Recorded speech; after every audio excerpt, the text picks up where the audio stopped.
Welcome to the Get Real with King Arthur show. I got something in the mail this morning. It's a ballot. To me, it is sacred. It's a sacred thing. It's a fact that over the billions of people in the world, I get to help choose my government. That's a wonderful thing. Now I'm going to ask you to vote. Now don't get worried. I'm not going to talk politics to you. You have hundreds of people who are willing to talk politics and tell you how to vote. I'm not going to do it. Relax. But I'm going to ask you to vote. Now, young people, I know it's hard for you to vote. You're moving around in college and the service and traveling, but do your best, will you, to vote if you can. Now, I'm going to ask you to vote, but I'm going to ask you to vote on a different issue. I'm going to ask you to vote on perhaps the most important question in life, the vote between a belief that life has meaning and a vote that life has no meaning. Now, I've been reviewing novels that I've read, and whatever. And one of the books I've been reviewing is Moby Dick by Herman Melville. And remember, even if you haven't read Moby Dick, it's a story of a Captain Ahab. His name is indicative of his character, who angry, he's on a whaling ship, and angry because on a previous voyage, the whale he saw, Moby Dick, the white whale, bit his leg off, and he has a stump for a leg. And he's out to get vengeance, whatever it happens to him and his crew and his boat. Well, he does harpoon the whale, but in the process, he and most of his men, almost all, get destroyed. Now, there's an image that comes to mind, not only the white whale, but the image also in his mind is of winter, where the ground, all the flowers and the various beauties and odors of the earth are covered with white snow. And white then becomes a symbol to him of the meaningless fate of life, that the agnosticism or atheism or whatever, no meaning for him, but some kind of personal vengeance against that fate of life. Now,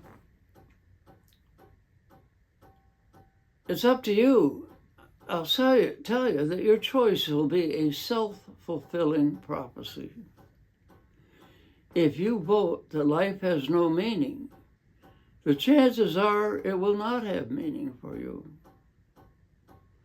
As an example is Ahab, the captain of the ship. Is your world a world where meaninglessness covers everything? Or do you find meaning in life? Robert Browning, in one of his poems on the painter, Paul Lippi, says, my meat and drink is to find meaning in life. It has much good, and I mean to abstract that good for me. And in Bishop Bluegraham's apology of Robert Browning, he argues with a skeptic, the bishop, and says, what's the difference between you and me? Wish you this meaning to be true?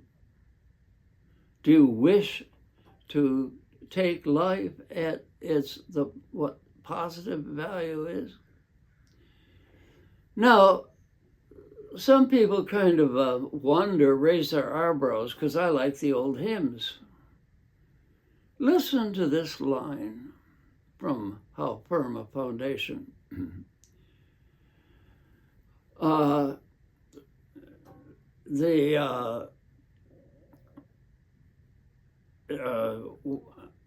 When sorrow besets you and cause you distress, the rivers of sorrow will not overflow. The flame will not hurt you. I only design your dross to consume and your gold to refine. The flames of life's circumstance will not hurt you. I only design your dross to consume and your gold to refine. And I am comparing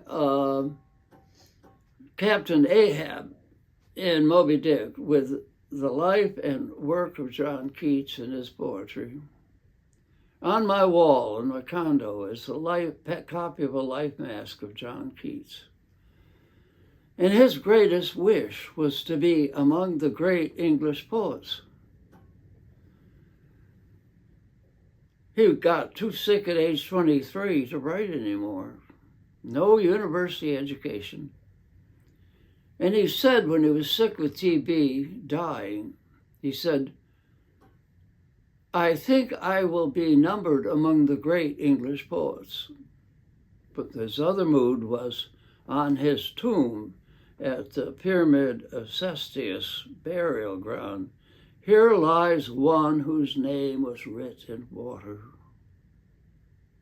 Now, in a wonderful poem by Keats, The Fall of Hyperion, very few who aren't English majors read it, but he talks about how to become a major poet. And the poem begins with a picture of a cathedral, which is the temple of poetry. And at the beginning, he eats feasts on other old poetry. That's important. Then he moves through the cathedral to the temple of poetry, the statue, Moneta, the goddess of poetry. And as he steps, he almost dies. And Moneta says to him, who in the heck are you? Are you one of these wastrel poets who just fancy and fiddle around with nonsense? And, oh, no, he says, I am not. I mean business. You do, she says. Little boy, you come with me. And she takes him to the field of battle where the statues of the old gods, the good gods, Saturn and the good gods, the gods of the age of gold, lie smitten. And she says, now, the only way you escape death is because you've experienced sorrow. And by gosh, he had. His mother died of TB. His father had an accident when he was 14. His brother died at age 17 with TB and with tuberculosis and died in Keats's arms.